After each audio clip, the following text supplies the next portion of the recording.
how to fix SC binary Java error in Minecraft. First, you want to open up the Microsoft Store. Then here you will just search for Mincreaft.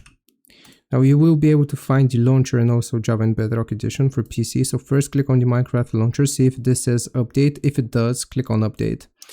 Then you will go into Minecraft Java and Bedrock Edition for PC, and again you want to click on update if it says update here. Now once you have done this, we can proceed to the next fix, which is going to be searching for graphics settings. Click on graphics settings. Here you want to add desktop app, or Microsoft Store app rather, and you will just find the Minecraft launcher.